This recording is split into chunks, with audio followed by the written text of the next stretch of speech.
Welcome to the Double DSQ, a Formula One podcast. We are your hosts, Hayden and Robin, for this very new, brand new venture that we're going to be undertaking. Now, here's just a little bit about us. My name is Hayden. You can follow me on TikTok at Hayden's.hyperfixations and on Twitter and Instagram at MCUITD. Those are pretty soon to change. And we like to do something called Brain Worm of the Week, which is just what we're thinking about at this point in time. And my Brain Worm of the Week is unfortunately Scott McLaughlin in the barriers during practice two, I believe, at the IndyCar Acura Long Beach Grand Prix. This is a Formula One podcast. However, there is no Formula One for the next 2 or so weeks. So I have been filling that void with IndyCar.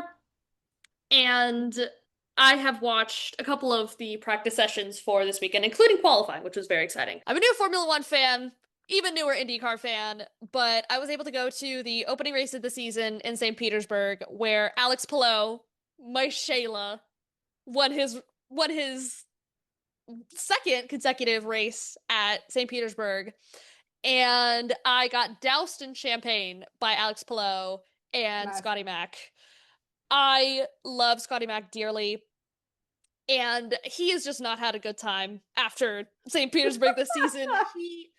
Robin, I don't know if you've seen on the videos and the recaps, he had a massive shunt at Barber, which is a. Oh, it was him. Yes, that was him. Was he the one that went over like the?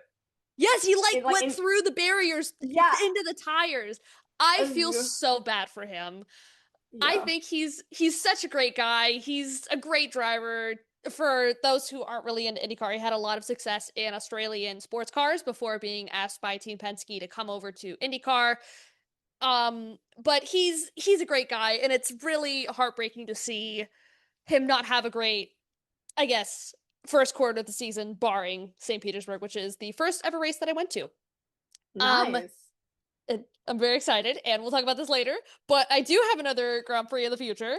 Very close in the future, in fact.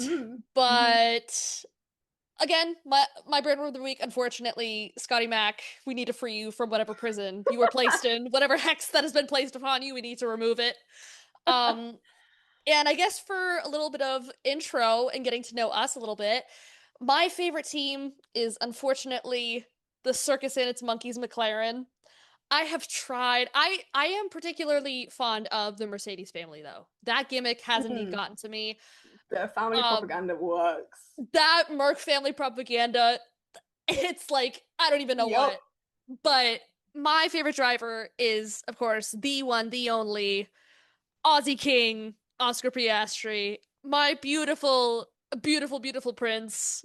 I love him with every subsection of my heart and my body and my soul. He speaks to me in a way like no other. People say when you get into Formula One, you latch onto one driver and then slowly you get like leached away by other drivers. I've explained this to my parents, I've explained this to my friends. Formula One is like Pokemon, where you don't choose your driver chooses you. Yep. So I slowly started getting leashed away by Oscar, and you know what? I'm not mad at it. Who was the driver you started with then, if it wasn't? This is like probably a starter pack for everybody, but like Lando, Lando's Charles, and who else was it? And Carlos Sainz. Okay. You will not find me speaking about that like Carlos Sainz anymore, but ever so slowly I got leached away by Oscar Piastri, and now I'm here. Nice. Some other favorites of mine, I believe this is my top three. Top is Oscar, second is George, third is Alex Albon, and I also have a very, very strong place in my heart for Fernando Alonso. I love him so much. He freaks me out a lot, and he's so I don't know. There's something wrong with him, and I don't want him to fix it. Some other drivers that I guess are in my wheelhouse, but not necessarily like on my rep list in my phone number, if you know. Isaac Hadjar, I have grown very fond of you. Lewis, but as like my uncle who comes to family functions sometimes. but he's just too fabulous for everybody.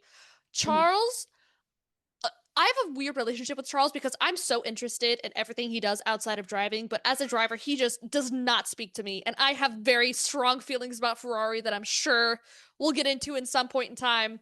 But Charles is like a cousin I worry about. Yeah, that's understandable. Yeah.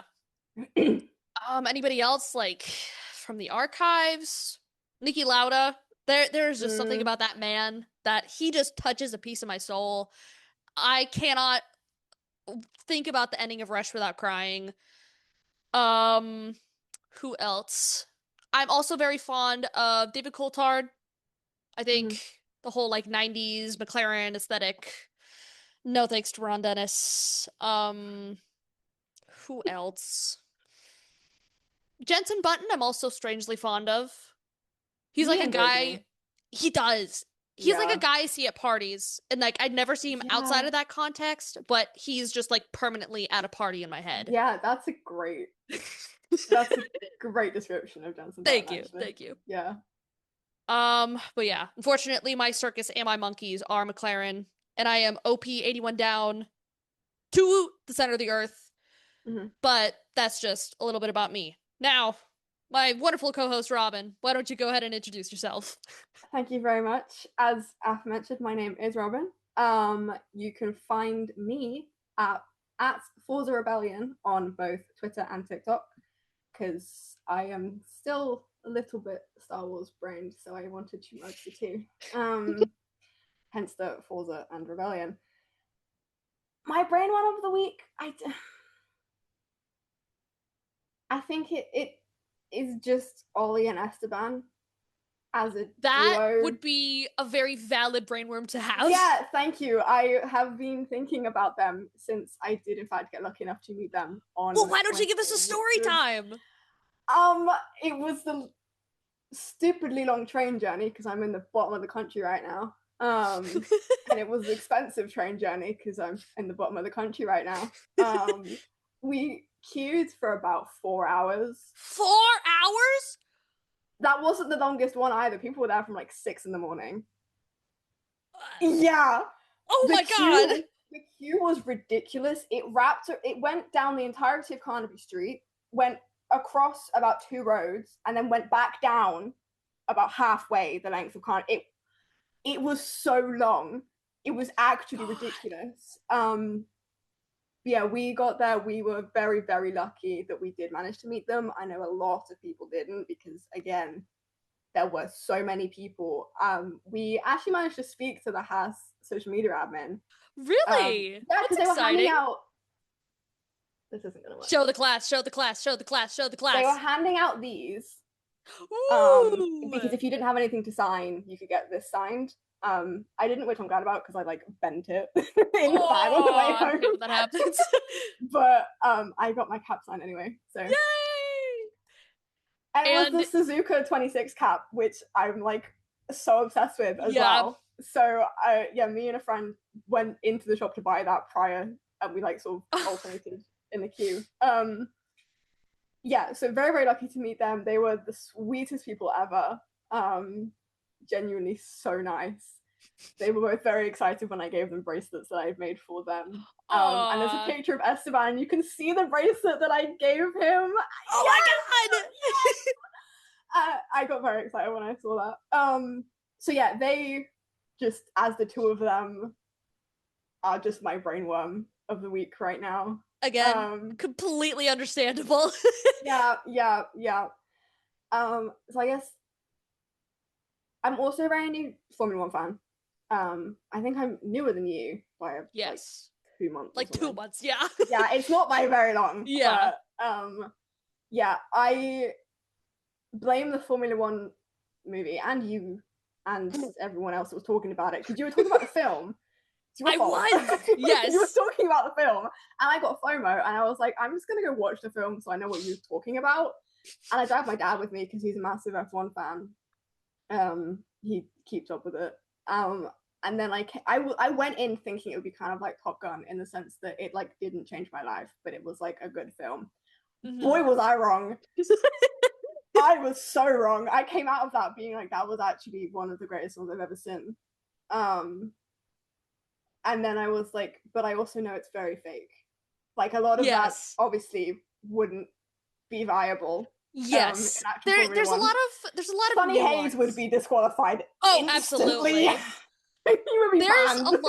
There's a lot of nuance that has to go on with the Formula One movie Yeah, that I yeah. don't think Formula One fans are quite ready for.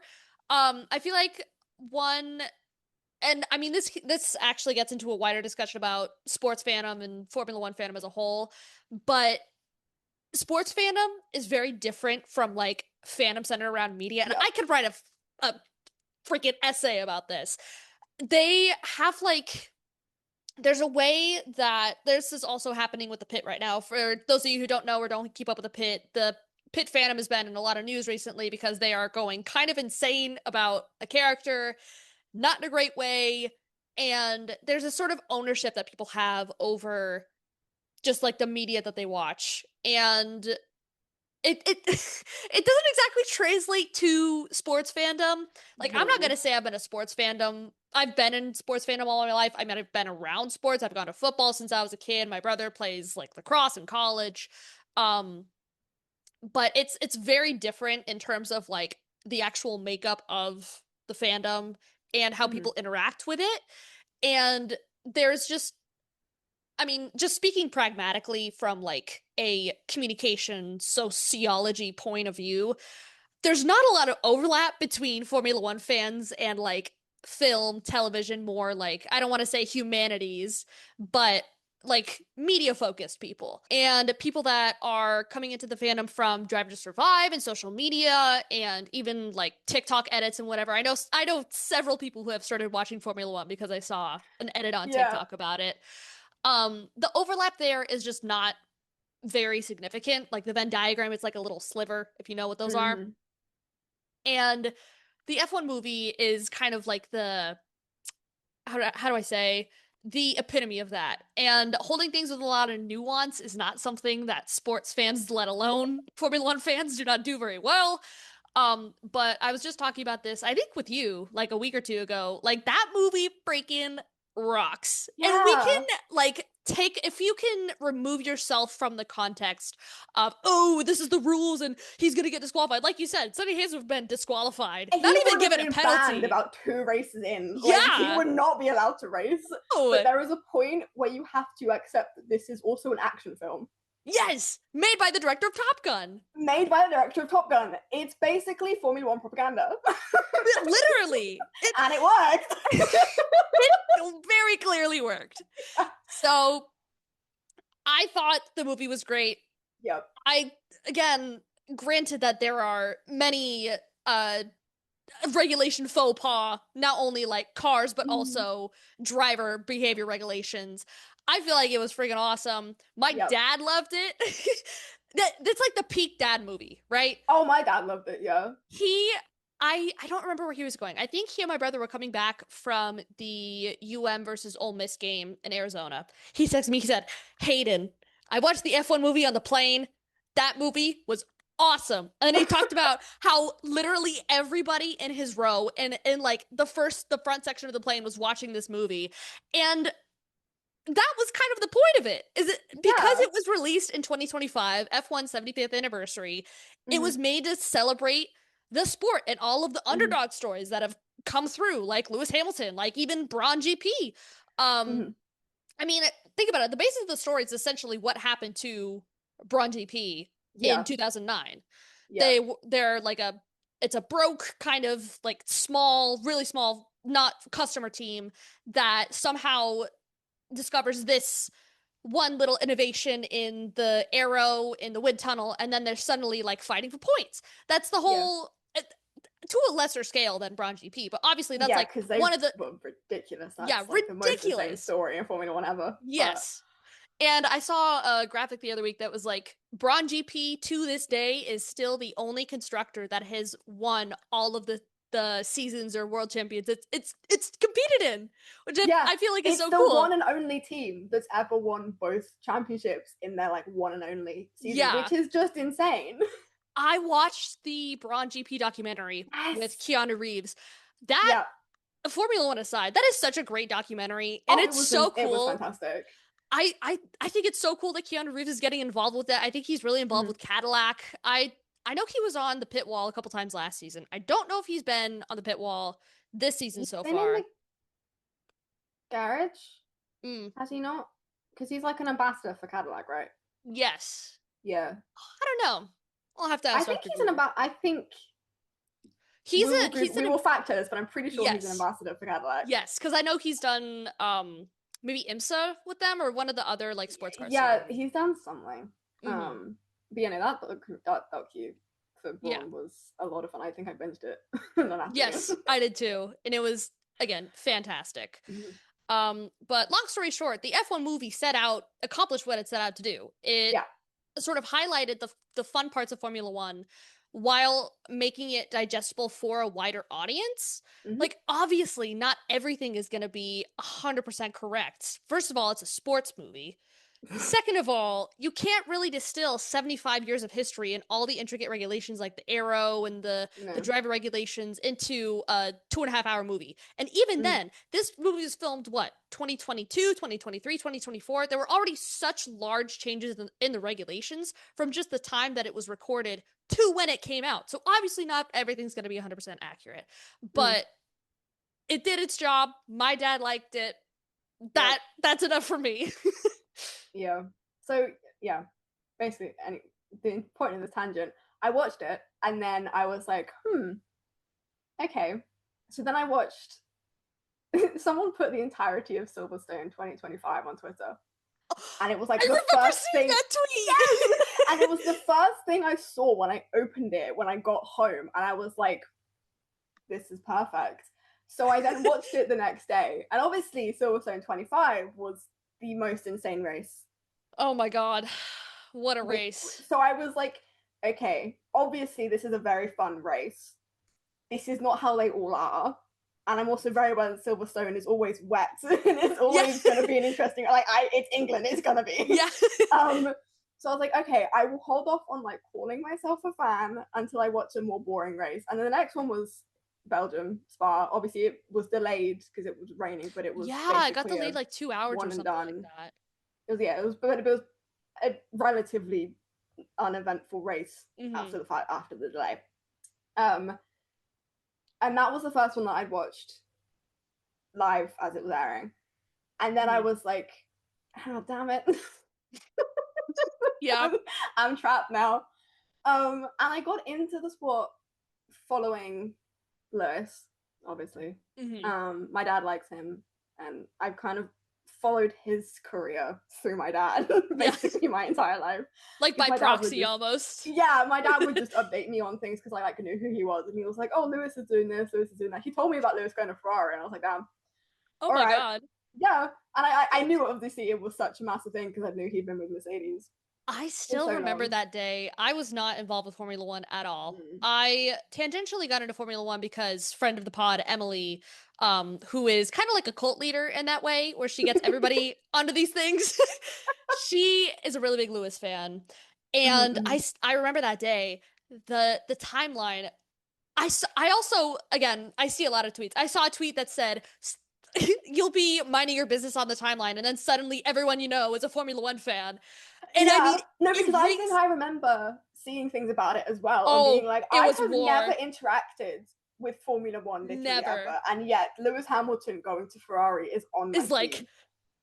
Yeah. I I understood from what little I Mm. knew about Formula One at the time Yeah. that was like huge. Any other time Mm. I heard about Lewis Hamilton, it was always about Ferrari, and it was him and Nico Rosberg in the white suits and him and Valtteri. But him leaving Ferrari was, I think, one of probably, if not the most monumental Yeah. driver change in Yep. history. And 100%. I hope I'm not being facetious when I say that, but it is truly like ground shaking, earth shattering It's decision. ridiculously big. Yeah. Yeah. Um. Yeah. So I got in liking him, and then as you say, your driver chooses you. I am Like a now. Pokemon. Yeah. I am now a Lekfosa. Charles Leclerc, my Shayla. Which also means, unfortunately, I am Ferrari. Good luck with that. Yeah, I originally thought, okay, it's just Charles, and then I watched the 2016 season, and no, I was in fact also, despite knowing how the season went and who won the championship, I was still rooting for Ferrari every race, and then crying when things happened because it's Ferrari. See, But my circus, my monkeys, they are the source of all of my joy and the source of all of my pain, and I am here forever now. well, I have to echo basically everything you said, but with McLaren. Listen, Oh when my I when I first got into Formula One, I tweeted like after I think it was maybe Silverstone, where it's like, guess it's time to come out as a Formula One fan. And yeah. one of my longtime mutuals from Jedi from when I was in a Jedi Fallen Order group chat on Twitter was like, "Oh, this is so exciting!" That I replied back. I was like, "Yeah, I'm really excited. I'm looking at all the races and watching everything live." And they go, "You're not you're not one of the fan of those papaya losers, are you?" And I was like, "Oh." Unfortunately, they So clocked about me. that. Yeah, about that. Unfortunately, um, and I guess if we're talking about F1 origin stories, mine was very strange. So, in case you've never seen my face before or not seen any of my videos, I am from South Florida. Okay, so the Miami Grand Prix is my home race. Like, born and raised, I graduated at at Hard Rock Stadium where the Miami Grand Prix takes place. Like, I'm South Florida blood. Like, that is Yep. my home. I remember last year in like last couple days of April, first days of May, Emily was like sending stuff like, "Oh, this is Miami, blah blah blah." And there was a video. It's not the video of Oscar griddying on the grid. It was Oscar learning how to griddy from one of the Dolphins players in the paddock, like on the Dolphins field, where I was like, "Oh, oh no." Oh. Oh, yep. Yeah, that like, oh god damn it moment where you're Yep. like, this is happening to me. Yeah. So I didn't watch any like practices, or I didn't watch a sprint race or the qualifying or anything because I just didn't know what that was at the time. Mm-hmm. But I remember it was Sunday. It was May 4th. I had a couple of hours before I had to drive up to LA for a friend's Star Wars party for May the 4th. Mm-hmm. And I remember the very first like Formula One event that I sat down and consciously watched was the Lego car race. And Oh my honestly, god, I so wish I could have experienced that like I don't live think because I don't think I've ever laughed that hard at a sport in my life. And yeah. I was under the impression that that's just how it was every weekend. I knew the drivers I Oh. afterwards I thought I knew the drivers parades were like a thing, but I didn't know that they were like I don't think there's ever going to be another driver parade as fun as the Lego race. The Miami Lego Drivers Parade, it was just fantastic. They have to Whoever bring it came up back. with that You deserved a deserved a raise. raise, a promotion, like all Yep. the above. Yep. And I think that just set the tone for the day where I was like, God damn it, not again! Like, I knew I was slipping down the slope more and more. And I watched the race. I watched the race start and everything. I watched Oscar overtake Max for the lead, and I was like, "Oh, who's Oh this? Who's yeah. this little white boy in the orange car?" Like, so I watched the race, and I was like learning some of the lingo. I witnessed in real time the Lewis's iconic "Let's have a tea break while you're at it," then radio Oh message. yes. That Yes. unfortunately, I think that was the moment where I was like, I was done. I was done. Like, Yeah. you know what? I was like, oh man. So the Mm. race happens. You have your opinions of the race. I have mine, and it's that Oscar won it. And Oscar's in Park for May, and because he promised the guy when he was learning how to griddy, if he won, then he would griddy on the grid. So he gets out. And he does the worst griddy I have ever seen in my Funniest video entire ever. life. And at that point, I was like, Yep, done for. nope, that's it. That Mhm. I'm in the sport for life. So that's Yep. my F1 origin story. This was also when I was driving up to Los Angeles from San Diego, so I had legitimately nothing to do. I had it on Disney Plus on my phone when I was driving. That that was the nail Mm, in the coffin, I fear. But yeah. after that, I started watching as many sessions as I could live and getting all my friends into it, and I started posting about it until what was the first? I think Silverstone was the first race that I live tweeted. And Mm, coincidentally, it was the same weekend as F1 had come out. So I'd seen the F1 yeah. movie and then I'd watched qualifying, practice, whatever. And I just remember I watching Silverstone 2025 live was probably in my top 10 most anxiety-inducing experiences in my Yeah. life. I will never forget when Oscar was lined up behind the safety car and he slammed the brakes and then he got the 10-second penalty. Yeah.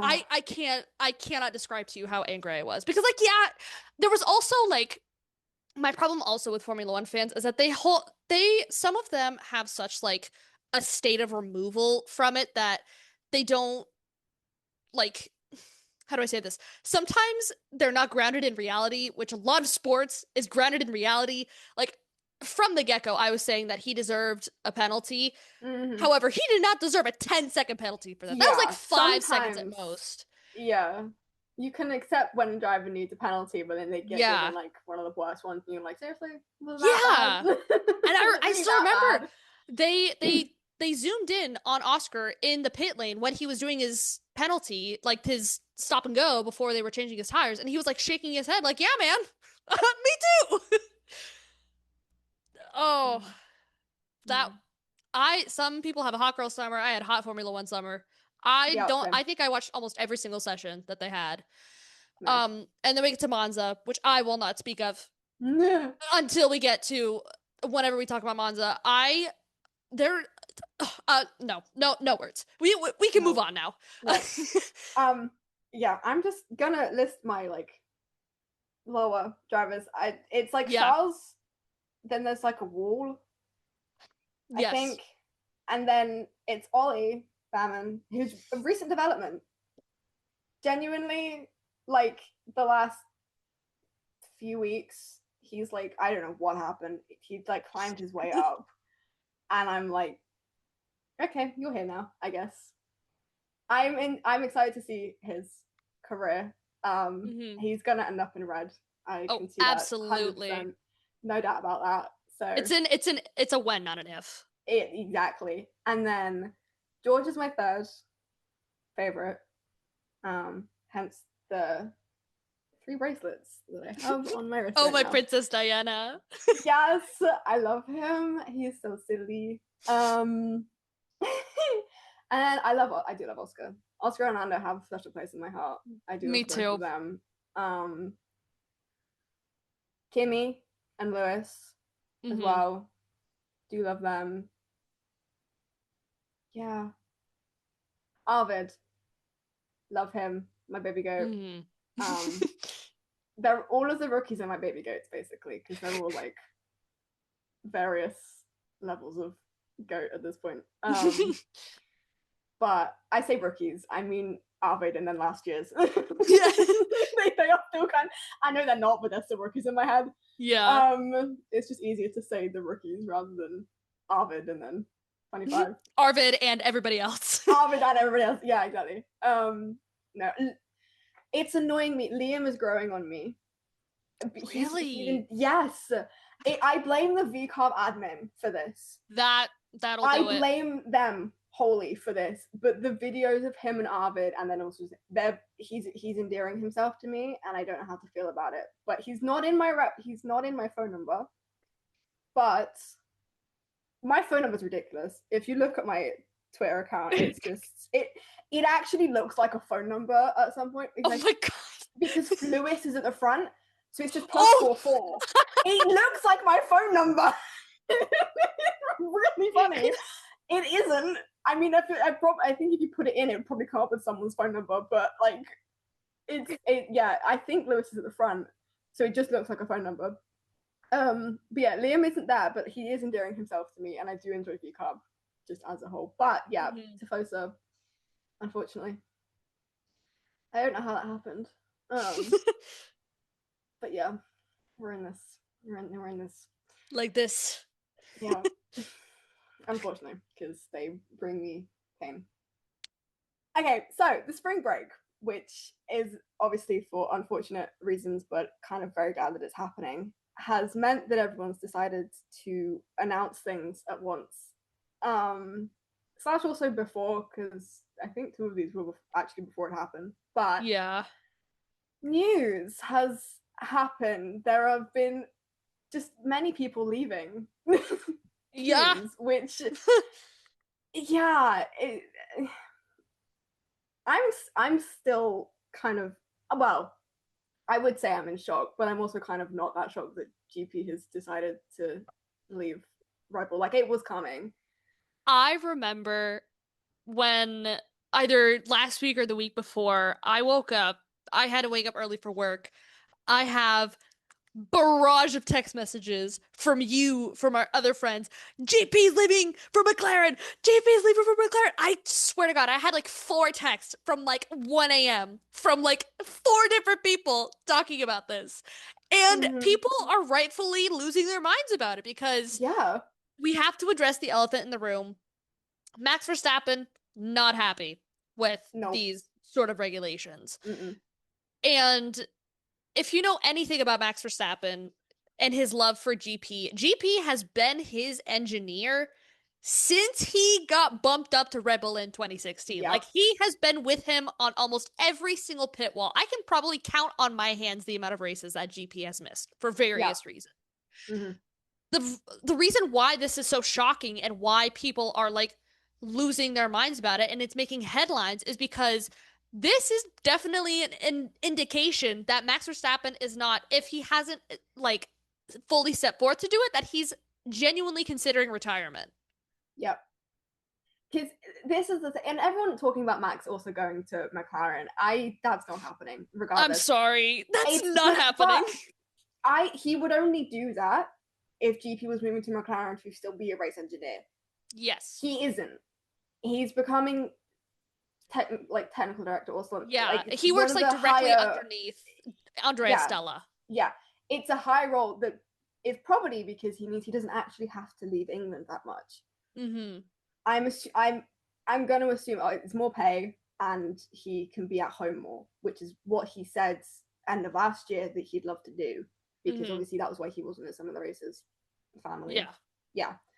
So Max isn't going to go to McLaren. No. And there's no way that's happening because one, he wouldn't. He'd have a different race engineer anyway, Mm-hmm.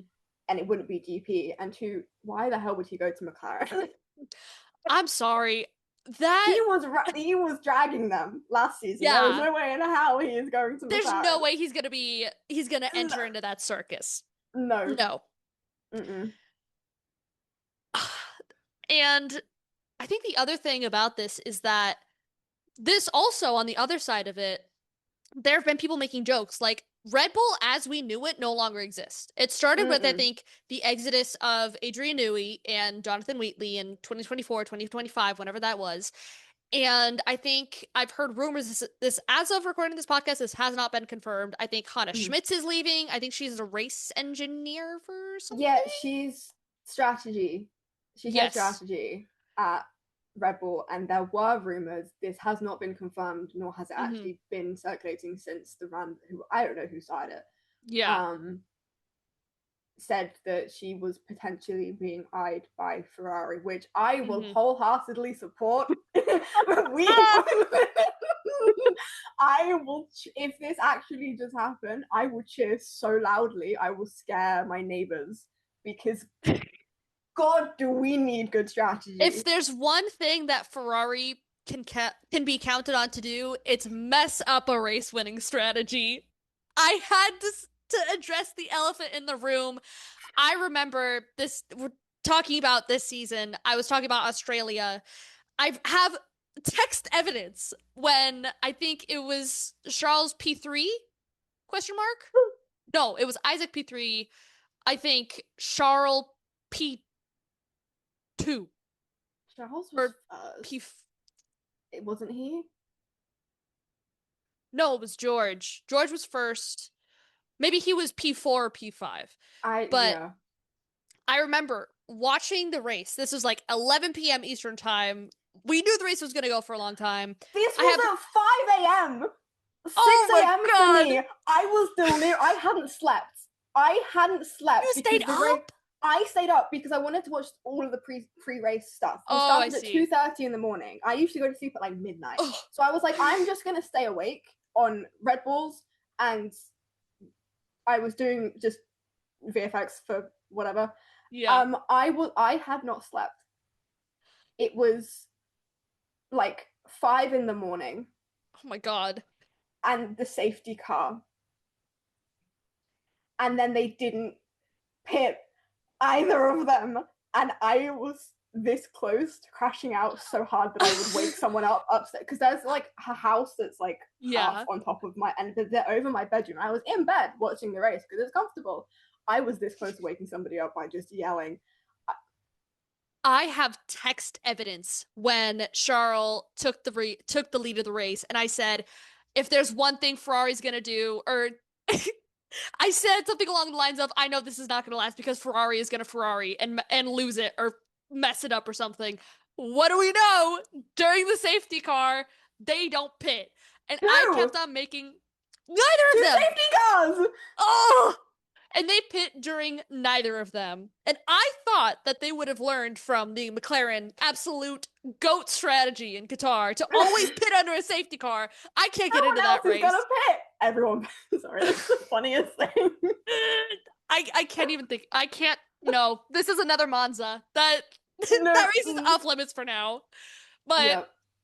I had going back to what we were saying. Mm-hmm. Ferrari's strategy is just Yeah, it's. abysmal. Abysmal. I'm watching to fill my time when obviously we don't have anything. Also, because I like doing this when I'm working anyway, because I don't have to listen to anything. Mhm. I've been watching the 2022 season.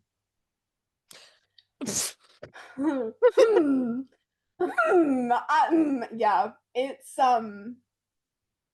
the first half was great, and then you hit like Baku.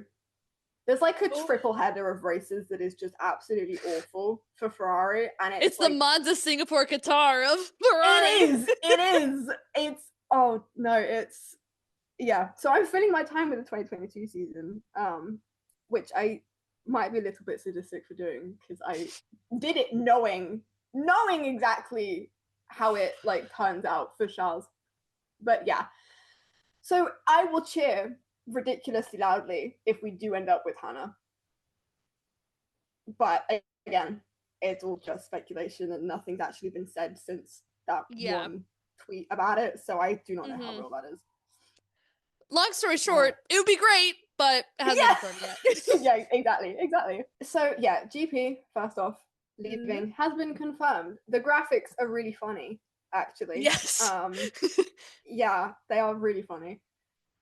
But not only him, but apparently Jonathan Wheatley has troubles at Audi, which I mean doesn't really surprise me with Yeah. who's running the team, but that's Oof. Oof. Ugh. I this is another one where I was like, this is another Twitter rumor that turned out to be at least mm, halfway true. mm. I remember in the days leading up to this, I think this was even like before China or something, very, very, very soon into It the season. was yeah. They were these accounts were tweeting insider information, whatever, that Jonathan Wheatley was going to leave Audi and take over team principal as for Aston Martin, where Adrian Newey was supposedly going to like leave the team principal post and focus mainly on aero and car construction, which is what he Mm. mainly did at Red Bull. Yeah, Now, that's what he's again, good that at. has not been confirmed. However, there was a very strict flow of events with this. Within like 1 or 2 days of those rumors being floated around, Jonathan Wheatley suddenly Mm. announces Audi suddenly announces that Jonathan Wheatley is no longer team principal after 2 races in the season. Probably unheard of. I think the other earliest instance I can think of this within recent memory is Otmar getting axed from Aston Martin like a couple like midway through the season. There's Audi has had 2 races. Jonathan Wheatley has had 2 races as team principal, and he's suddenly out. But as you mentioned before, Mm-hmm. we do know who is in charge of that project. Um, why don't you take us away on Yeah, so that? it is. Yeah, again, 2022 season. Huh. Funny how it all comes back to that. But yeah, the Oh fact that man. he said due to personal reasons, and with how everyone kind of acts around Mattia Bonotto, doesn't surprise me that that's No. why he said he's leaving. Um, Yeah.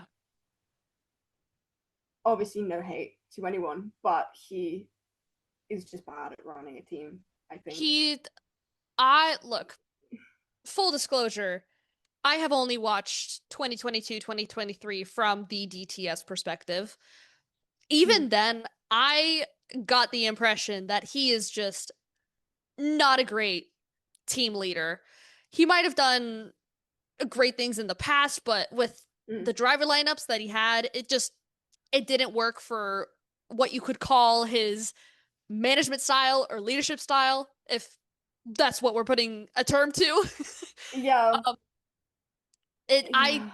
I remember learning that Mattia Bonato was part of Sauber and was going to be head of the Audi factory project. I was like, really?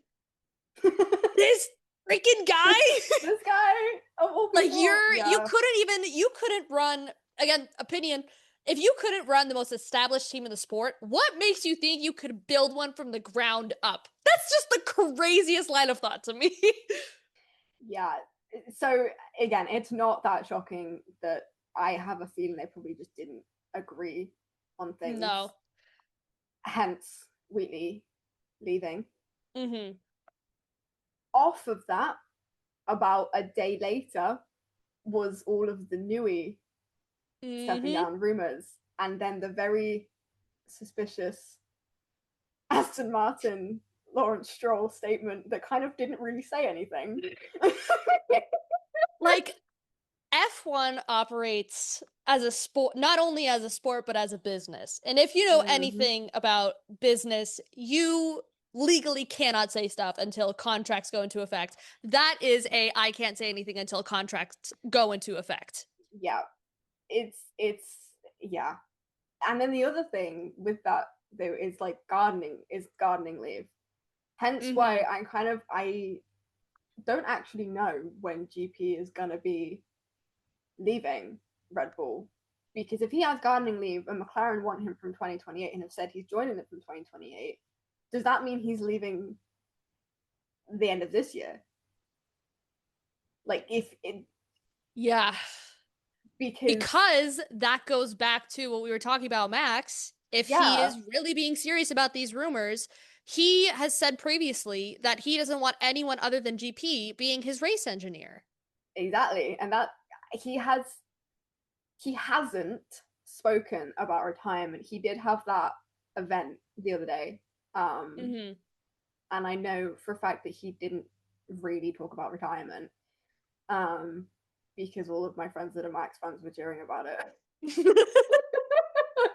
um but at the same time, I do still kind of think this might be a soft launch in the fact There, that he's retiring at the end of the season. Because I know we now know what his exit clause is as well. I don't mm-hmm. remember how that is, but if he isn't second in the Yes. championship by the summer break, he could walk.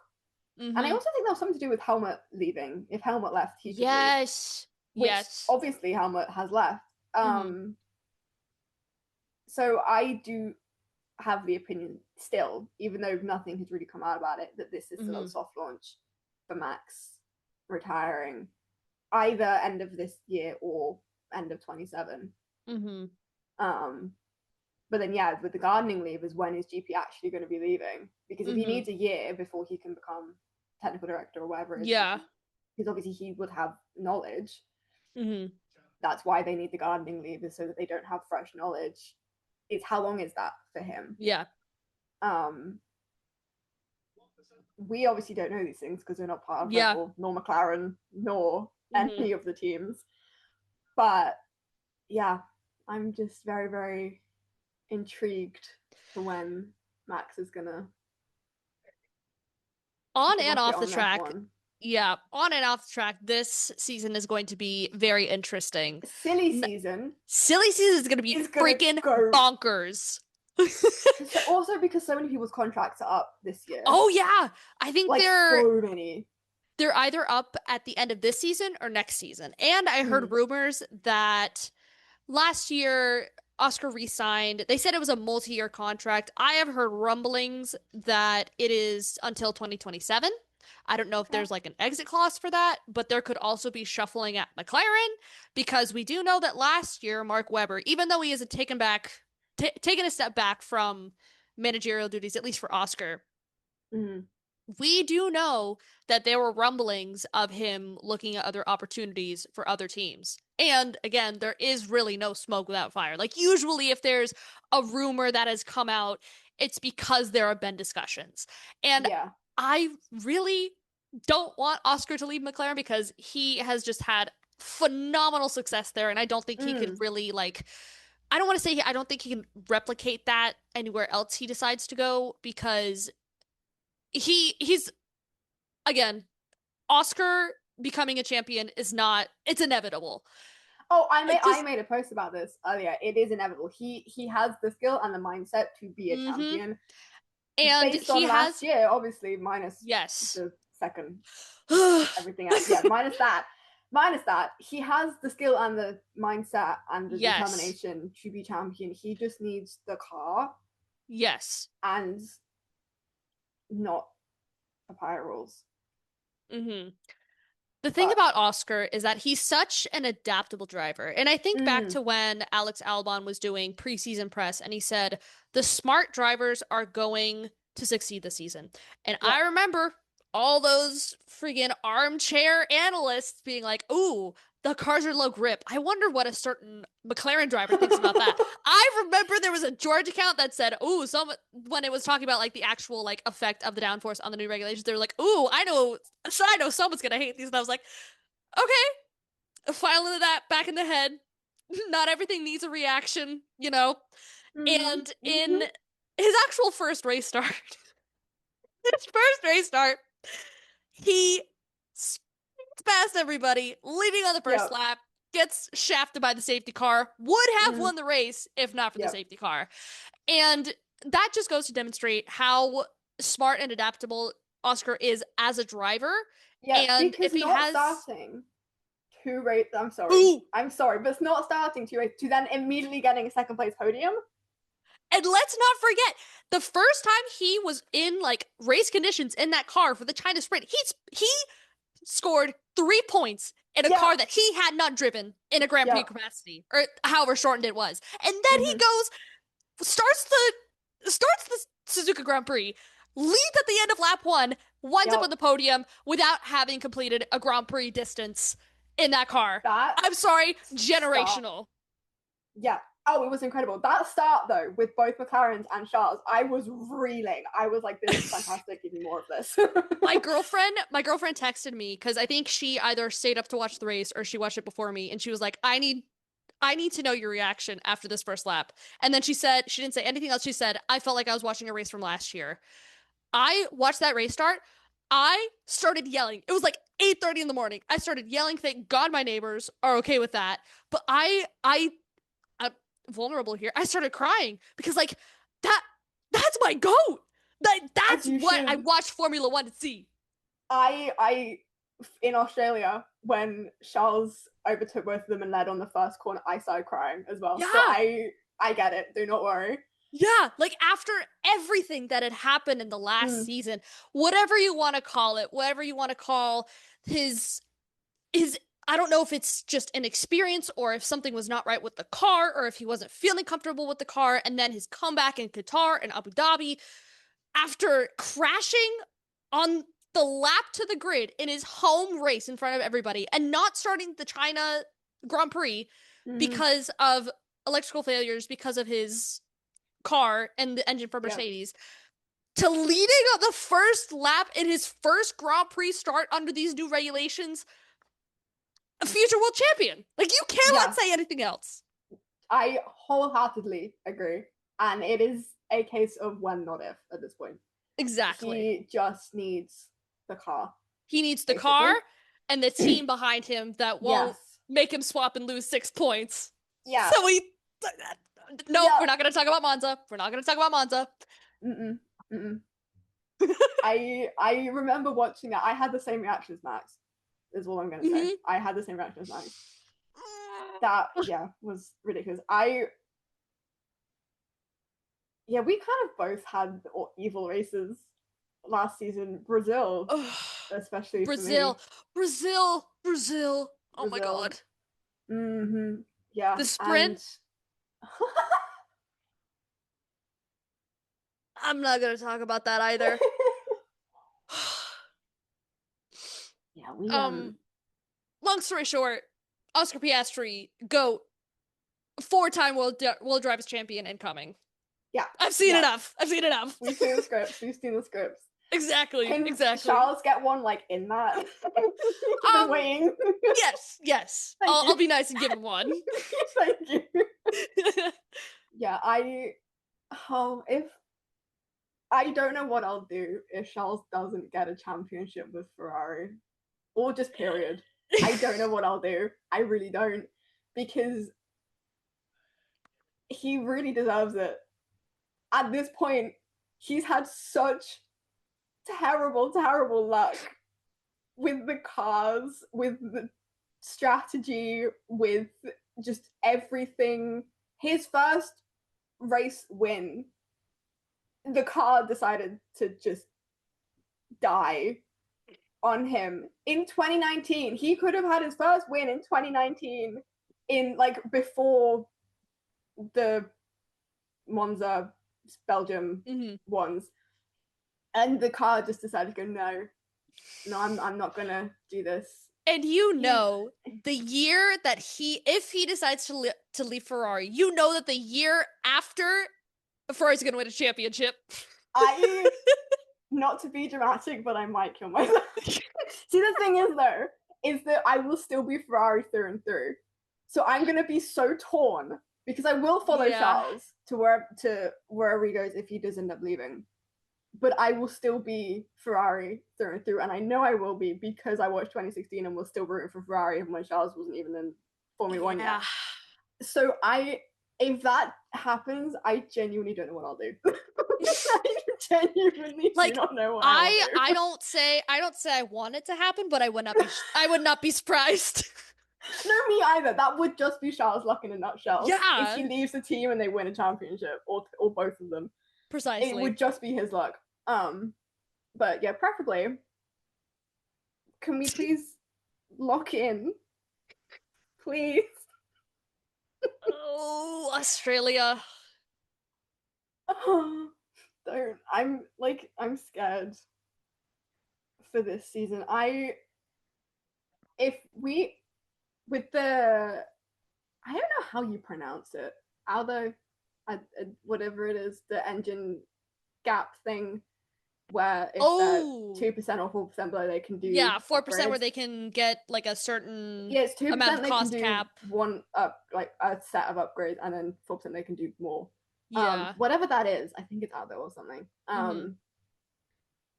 If we lock in on that, because we have it, if we lock in on that and we get a pole position, I'm not gonna think about what will happen after the fact, but I am going to be cheering so loudly and also very, very scared. Well, if we're talking about upgrades and Adlo, then I think we could talk about Miami 2026, which I will probably be in attendance for, which is so exciting. I'm very excited for you. Like I've said before, Miami is my home race. This is the freaking event that started it all, that started this madness. And also, side note about the Miami Grand Prix, for a lot of people who were ragging on the Miami track last year, there's a whole lot of you that are excited for Miami this year, which I digress.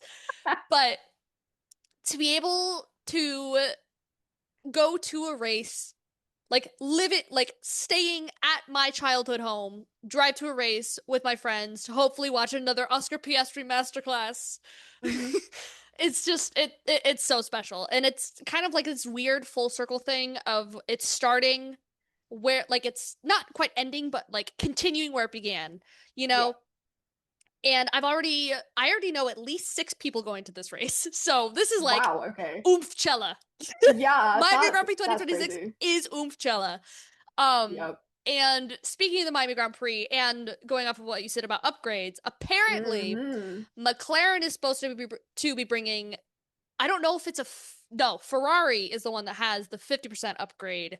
McLaren is bringing two stages of upgrades, half Mm-hmm. at Miami, half at wherever they are next. I forget. Do you remember? Canada. Canada? Oh my That's God, the that's one so after late. Miami. Oh my God. We're gonna have to do this again? Oh. Okay, so I guess a month later in Canada, McLaren is gonna bring another set of upgrades that they'll have time to work through on the simulator and stuff. But I am so excited to see um what McLaren has brought for. Oh my Yeah. God, it's cousin. Sorry. For the listeners, I'm watching the IndyCar Long Beach Grand Prix on the TV behind me. So that Mm-hmm. was cousin back there.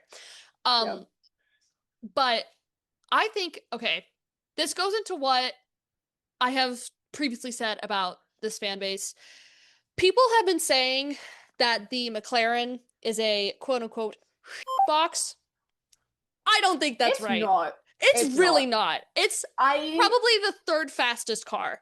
And there may be a big gap in depending on what Hmm. you consider a gap between Yeah. engines and starts and whatever between Mercedes and Ferrari, but Mm-hmm. it's not like Hmm. this piece of crap and pile of nuts No, and bolts that it's people not. consider It's it. really not.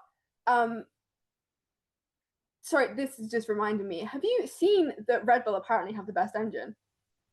I did see that, but their chassis just sucks. What have they put in that chassis that the I have car no is idea. just But so. I remember during I can't remember if it was practice, if it was a practice session or qualifying, because Isaac Hadjar on Red Bull outing Oh yeah, Australia got it up to P3 P3 qualifying, instantly. and I remember saying to multiple people, I am like very impressed with Mm, the Ford powertrain that Red Bull and Ford have built. yeah. And like maybe Isaac Hadjar's engine did crap the bed in the middle of the race. I'm not gonna say that, but That was also unfortunate. Yeah. Max Verstappen went from P21, 22 to P9 in the Yeah. span of what, like 50 laps. Like Yeah. it's not a crap box either. But No. The calling the chassis is McLaren, just the chassis is ridiculous. just But booty yeah. cheeks. And Yeah. honestly, it's understandable because I think it's either their first or second chassis since Adrian Newey left. Like there's also that Mm. aspect to it. So, long story short, I'm excited to see what upgrades McLaren brings for Miami. Hopefully, this is not like a reverse 2023 situation where, like, in the middle of it, they're just suddenly very good, and now after Miami, McLaren is suddenly very, very bad. Fingers crossed, knock on wood. But Mm. I, if I could witness an Oscar win at my first in-person Oh, Grand that would be Prix incredible. after last year, which was my Yeah. first Grand Prix I ever watched, that also Oscar win. I don't know. To That would me, be so poetic. that's cinema. That's cinema. Yes. I am excited for Ferrari upgrades for Miami because I think we're finally using the Macarena wing. Macarena wing. I think we're finally using it. And I am very excited. I don't think it's going to add that much, but it'll add some. And also it looks fun. You know what would be really, really, really funny? If Ferrari fans have made all this hubbub about the wing and it turns out See, the not thing to do is, anything. it gives them a little bit of speed, but I don't think it's that much. I think it's like thousandths. I don't think Oh. it's not a lot, but it's something basically. But also it looks cool and it's fun. Yeah, and it's exactly. windy. And Fred gets to go like that. Yeah. For the listeners, for a little bit of tech talk, what happens, from what I understand about the Macarena wing, is that there's part of the diffuser where the exhaust comes out. It's angled upwards, and with the little scoop thing, when it goes upside down, when its arrow was open, the heat from the exhaust, the heat and the extra air from the exhaust goes into the kind of scoop of the Macarena wing, and that is what gives it the boost. I Mm. didn't take physics in high school. I've never taken physics. That is just my understanding of it from the Wonderful Girl Yeah, on Twitter. it works in a similar way to an airplane wing. It gives the car Yes. lift, Hmm. so that like few milliseconds where it's spinning up, it kind of pulls the car up with it to give it, because obviously Mm. there's that like downforce isn't really as big as it is Yeah. now as it was in the ground effects, obviously. Hmm.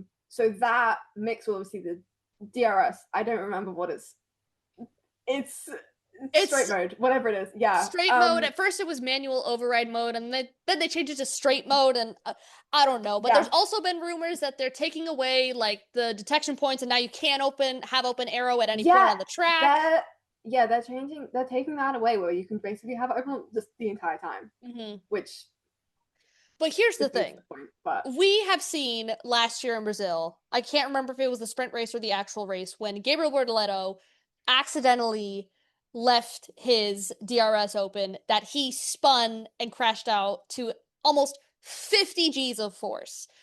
I don't know how I feel about those regulations, especially nowadays when we already had poor Ollie Behrman get in a mm, terrible crash because of these new regulations and the clipping speed and the yeah, slowdowns at the end of the straights.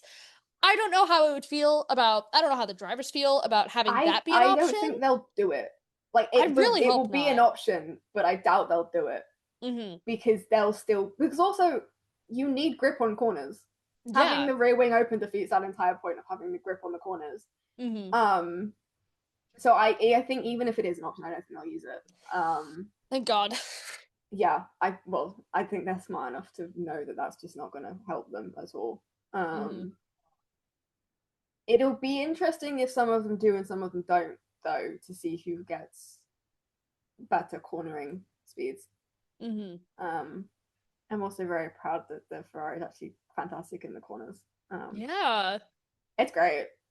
Makes for some brilliant racing. It'll be very interesting to see who ends up with also the MGUK trick that the FIA banned for Mercedes and Red Bull. Yeah.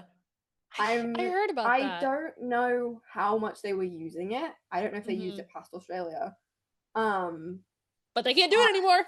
they can't do it anymore. So if they have been using it every time, it'll be very interesting to see how close people get in Hmm. qualifying with that or without that, I guess. Because yeah, that's kind of cheating, guys. I'm not supposed to do that. But anyway, very, very excited to be Mhm, going mhm. to Miami. I've Yeah, had Miami by Will Smith playing all week. I've made a nice. playlist. Like it's gonna be fun no matter what. F1 by We Hans Zimmer. oh first on the playlist, Yep.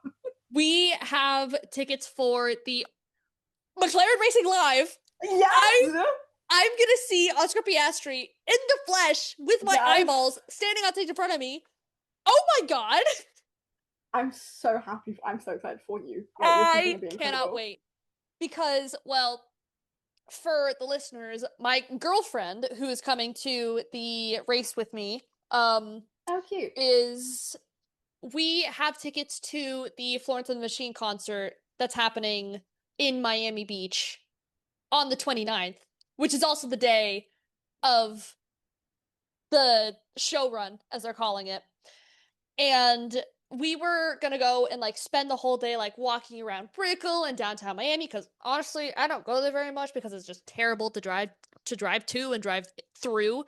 But when they announced they were doing that, and when they announced Lando and Oscar were coming, I canceled all the plans. We're still going to the concert, but Yeah. that is like the main focus of our day because not only that, Nice. they're gonna have appearances from Emerson Fittipaldi, Mika Hakkinen, Pato, Really? yes, Pato and Nolan Siegel, they're gonna be at McLaren Racing Live, and they're gonna have show cars. So Oh hell so yeah. excited.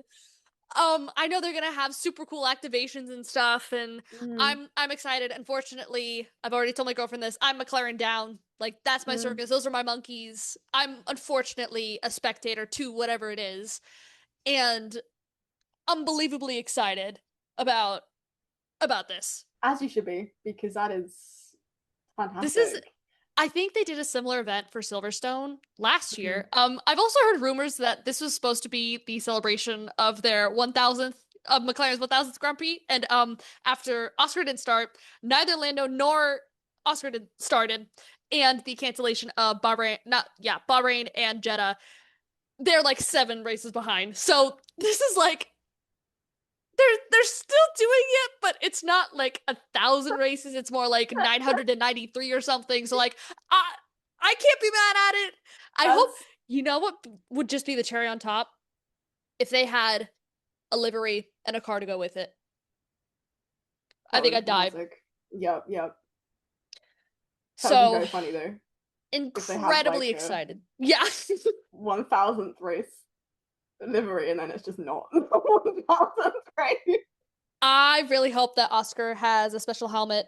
I will be getting a mini if he does Mm, have one. Um, But yeah, very excited for all of the festivities surrounding Miami, as you should including, be. I think, also there's like a F1 Miami activation ugh, like on Miami Beach, on the island Miami Beach. They have like a whole thing going on, which is also Ah, very fun. exciting. Yeah, very But yeah, nice. I will Very be nice. staying at home for free, which is always nice. Amazing. That is also going to be me for Silverstone because I I'm am very so close. jealous. That is like the one of the races that I need to see with my eyeballs in my lifetime. I wasn't going to. I remember. I yeah, I have tickets to Barcelona because I was gonna do that because I bought those with my own money. And then it was my birthday, end of January, and I the entire time leading up to it, I'd be like, what if my dad was insane and did in fact get us Silverstone tickets? I was like, no, that's like really insane. And then I opened my birthday present, which was the Grand Prix book by Will Buxton, which is also a very good book. Um, and there was just a piece of paper, but it was like it like stuck itself to the inside cover, so it was just blank. And I was like, no, there's no way that's what I think it is. And I turned it over, and it was in fact what I thought it was, and it was tickets to Silverstone, and I genuinely started crying. So yeah, I will be staying at home because I'm also very close to Silverstone. I'm like in the middle of multiple factories and Silverstone. It's great. It's fantastic. Um, yeah, very excited for that, and I get to stay home for free. And my dad will be sick of me by the end of it because I won't make him Yay! get up at the crack of dawn. Is it three But yeah. days? Yes, and I also think he got us in a track for the Thursday. I think, Really? and yeah, we have in a Wow. track. I think it's for the Thursday. Um, so if I get a Charles signature, I think I will just start crying. Oh my Um, God. yeah. Anyway, so we are very lucky with having races like home races, Yeah. literally at home. Very, very much Yeah, home races. yeah, literally home races. Officially, that's the only Miami's the only one I have of Mm, this like officially on the books. yeah, I've been flirting with the idea of going to either Las Vegas and or Coda because I got such bad FOMO at Coda last year. It was so bad. I like legitimately could not leave my apartment I would love to go to Kota. Like if I because was to go to any American race, it would be Kota, it is like 100%. the quintessential American race. And not Mm-hmm. only is it like the American race, the track is so good. I didn't Mm. realize the track elevation, like the changes in elevation of that track is insane. Yeah, it's I have F125, the game, and Kota is one of my favorite ones to race Yeah. on it. It's so fun. It's such a cool track. Hmm. So So yeah, that's I another think dream race, definitely. you should do one of those two. Just just saying. I think you should. I think in I'm terms of Oh, go ahead. Yeah. I was gonna say I'm hoping to. I'm not going to Celebration next year because that is going Hmm. to be about £5,000. I don't Oh, have that kind. Yeah, because flights and hotels and then just general oh, money for yeah. everything, and then everyone wanted to go to Disney. I'm like, I do not have the money for that. So I'm thinking of going to like Spa instead Yeah. because Well, I love that track. That is here's my the thing. favorite track. There's the rumor that they're gonna be switching out. They're switching Spa to a Yeah, rotational they're track. alternating it with Barcelona as of next year. It's going to Yes. be Spa, Barcelona, Spa, Barcelona in the years. Oh, So thank God. I thought it was gonna be like God. I thought it was gonna be Barcelona next year. no, it's Spa next year. Oh, thank That's why I'm God. thinking of doing it next year because I don't really want to wait till 2029. Yeah, And I might yeah, join you in that. yeah, me and a friend are trying to planning on it because we're both sad about not going to Celebration. So we're like, what if Hmm. we just go to Belgium instead? Because it's my favorite Yeah. track. I relate to Oscar Mm. Piastri and the fact that I Spa love Spa. Francorchamps is my favorite track. Yeah. Um, so I'm thinking Hmm. about doing that. I also really really want to go to Monza at some point.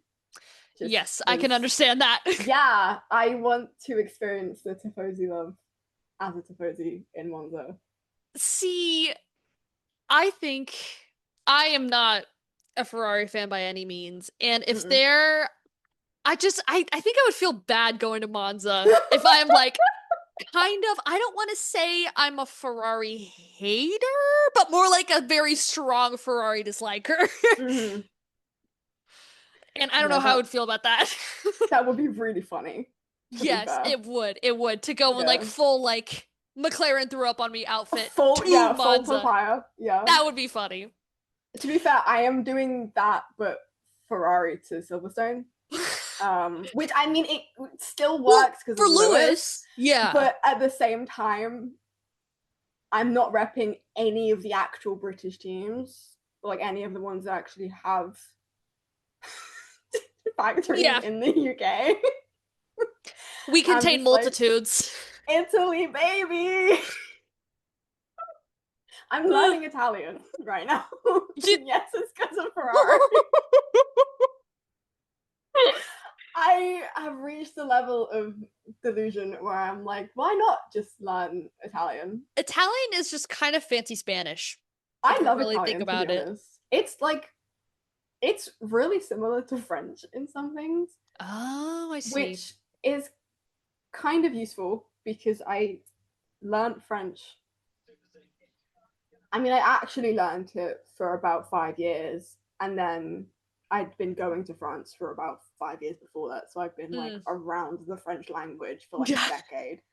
Um, so I'm like somewhat used to that. So it is Hmm. kind of like, yeah, I don't know, but yeah, the yeah.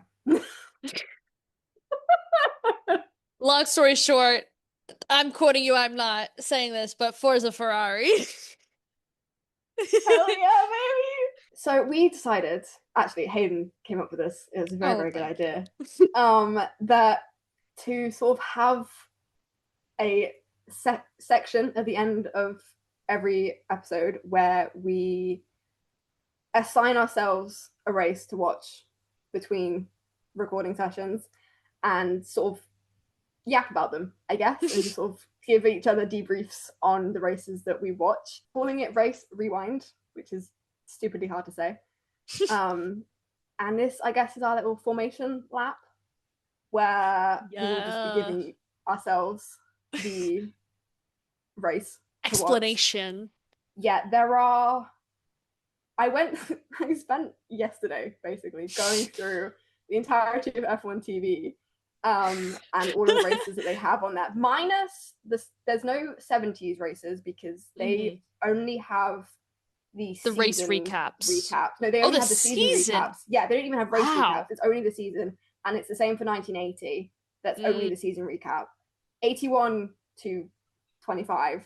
is either extended highlights or full race replays.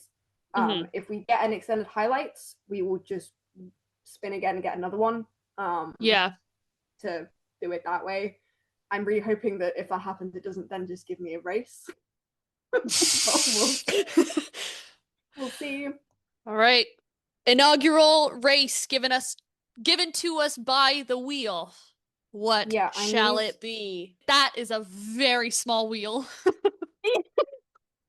Oh Ridiculous, my right? goodness. So this is the wheel. As you can see, 615 races is Oh what my God. is on F1 TV. I did spend a good couple hours on this yesterday. And as you can see here, there are some. If there's multiple of the same country, I've just put the country and then the like when it happened. Yeah. There's 3 Italian ones in 2020. Oh, brother. Yeah. So and like, but it was just way easier for me to just put the dates rather than trying to figure out which part of Italy it was in. Yeah, that Or makes like sense. the US ones, there'll be 3 of them as of a couple years ago. Yeah. So I've just put the dates. So without further ado, which one is first? This is wow. The wheel is spinning really slowly. Okay. Oh, that's not bad. Okay. Okay. 2012 Hungarian Grand Prix. Hungarian Grand Prix. I don't think I've seen footage of a Grand Prix before, like 20. I've seen clips obviously on Yeah. social media, but I haven't like watched a full race since before 2016 minimum, maximum. Yeah. My earliest one is 2016, I think. Dang. Um, Okay, so we have got some homework to do. yeah. So this one is my one. Okay. And it is. Okay. 2011 Japanese Grand Prix. Okay. Interesting. 2011 Japanese.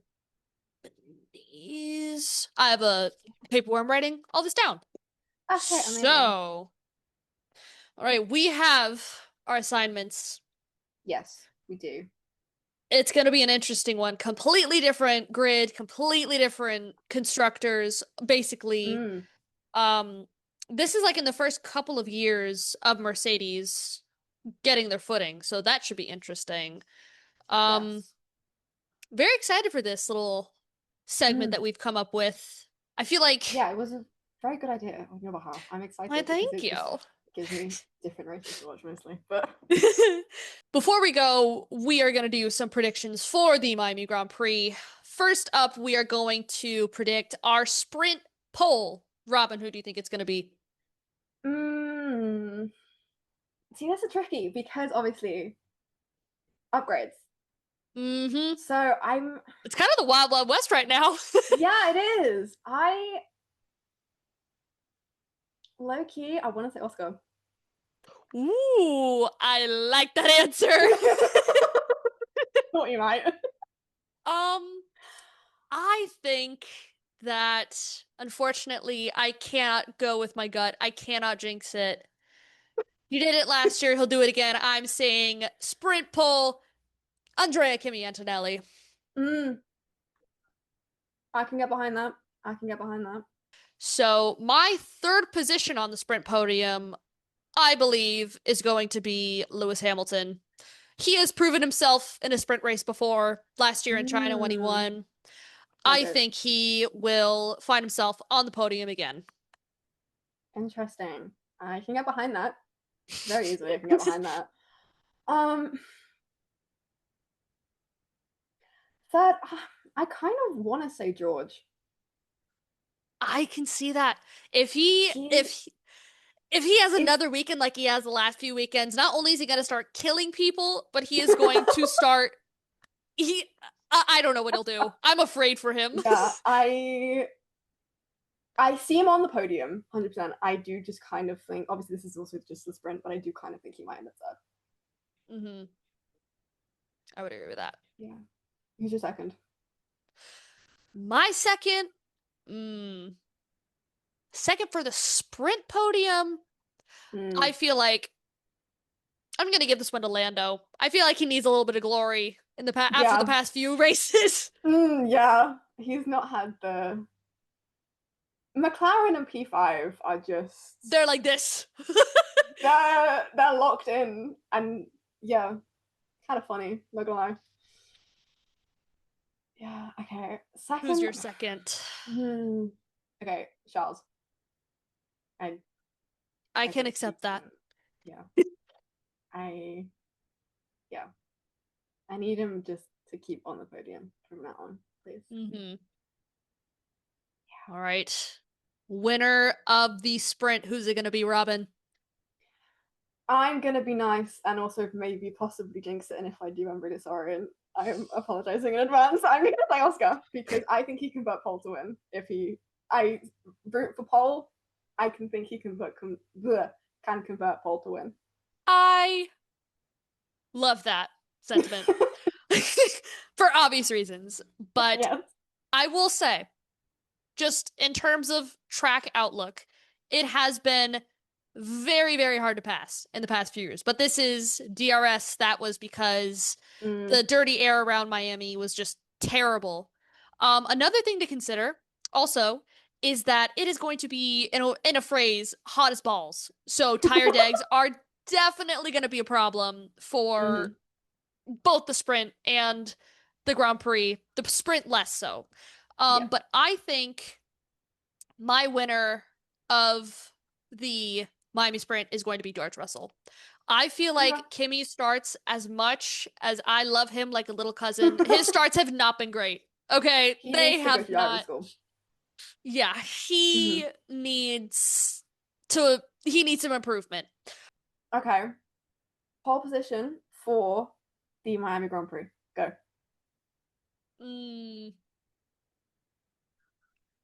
I am gonna say George Russell Okay. for a similar reason to Kimi Antonelli. He knows how to put a lap together.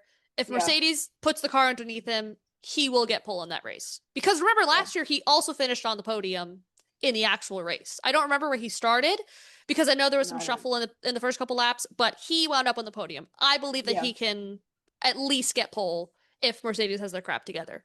Yeah, I'm gonna second that. I think just because based on how the season's gone, I do think he has it in him, obviously, to put it on pole. The car just needs to be up there. And I do think, as much as I would absolutely love for the upgrades to work amazingly, I do kind of think it's still going to be a Mercedes 1-2. I can understand that. I am ready to be proven wrong, however, and I would like to see red, but I'm going to go with George on pole. I can get behind that. All right. P3 in the Miami Grand Prix. Who have you got in the cards? Oscar. That's so nice of you. You're welcome. Yeah. I think if he has the car underneath him and the upgrades work, he'll be able to do it. I mean, he proved it in Suzuka, so absolutely. I can see it happening again in Miami. I just don't think he will get higher than third. Yeah. Damn. I'm sorry. Who's your third? I think my third, again, I'm going to be nice. Lando Norris, welcome to the podium. Yeah, okay. He's gone well at the track before. Let's not forget this was his very first win. He was on the podium last year. Yes. He was who got pole last year? Was it Lando? I don't remember. I should know this because I watched it like Let's ask Dr. Google. 25 Miami GP pole. I think it might have been sprint pole. No, it was Max. Oh, yes. Yes, it was. Yes. My P2. My P2. I think I'm going to put Kimi. I think it's going to be a separate situation to the sprint where unfortunately George's car craps the bed like it has in the past couple races, and Kimi somehow claws his way back up from 4th, 5th, 6th, wherever Yeah. he falls after the start, barring a safety Hmm. car, etc. Yeah. Okay. My P2, I'm gonna go with Lewis because they've been flip flopping. They've been Mm-hmm. boomeranging, and I think I don't remember how he did last year though, but I think he was not in a bad position last yeah, year. my gut is telling me. I mean, also that was the tractor that was the SF25. Mm-hmm. But my gut is telling I don't like that car. My gut is telling me Lewis in P2. Mm-hmm. And then who is your winner of the Miami Grand Prix, Robin? As much as I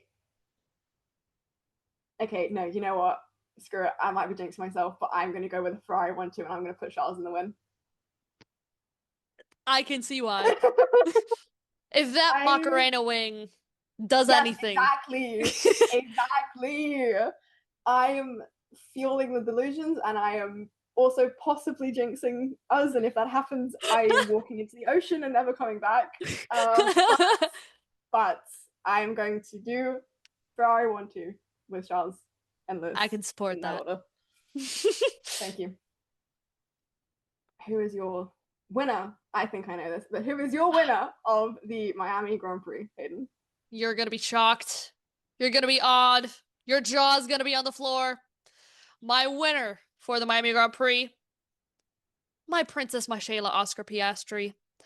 Oh, He I never would have managed guessed. he managed to claw his way up from P4 last year, Mm, yes. overtook the race leader after Max Verstappen made an uncharacteristic mistake in turn 1. I believe that if he has another start like Mm, Suzuka, if there is no other safety car, if everything goes according to plan, which knock on wood, usually mm, doesn't, I believe that he can win. To yes. echo his radio in Suzuka, if he can keep his track position, he can win the Miami Grand Prix again Mm-hmm, and join mm. Max Verstappen as the only double or repeat winner of that track. Nice. Yeah. Okay. I can get behind that. I support. We are going to be instituting a fun little rule that we are going to come up with called How Many People Don't Finish. We don't have an official name for this segment yet, but how many people will not finish the Miami Grand Prix, Robin? Mm, 4. 4. I feel like that's a Mm, reasonable estimate. yeah. Based on well, I mean, 2 of them are kind of. To be fair, to be fair, Aston Martin did get a car to the end of the race. They did in They got Fernando a car to Alonso. the end of the race. However, I'm still gonna go with 4, and I'm still gonna. I not that I condone betting, but I would bet money on the fact that Lance Stroll is going to be one of those that doesn't finish. I can get behind that. Yep. Okay. How many people do you think are not going to finish? I think, not to one up you, but 5. And here's why. Okay. Miami as a track in general, as I mentioned before, the track is going to be absolutely blistering. Mm. And in the past 3 races or whatever we've had, we have not had those cars and how they handle the tire deg tested at a blistering track like Miami. In Rude. Suzuka, Yeah. it was cold and rainy. Mm. China, it was super overcast. Australia, it was mildly hot, but there's Mm. nothing like I like to think of Miami as Singapore light because it's Okay. just humid and we don't know how these cars are going to handle Mm. that level of water Yeah. in the air and how it affects the track. I So, agree.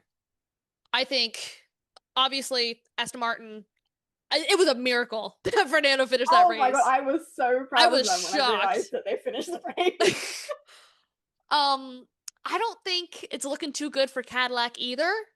That would be so And unfortunate though for a first home race that they don't finish. yeah, And I think because of the humidity and the heat, I think just another midfield car, their engine's just going to check out in the middle of the race. And I don't know if Mm, it'll be a safety car or if they'll be able to get it to a runoff, but mm. I think that there are 5 cars that are not going to finish the Miami Grand Prix.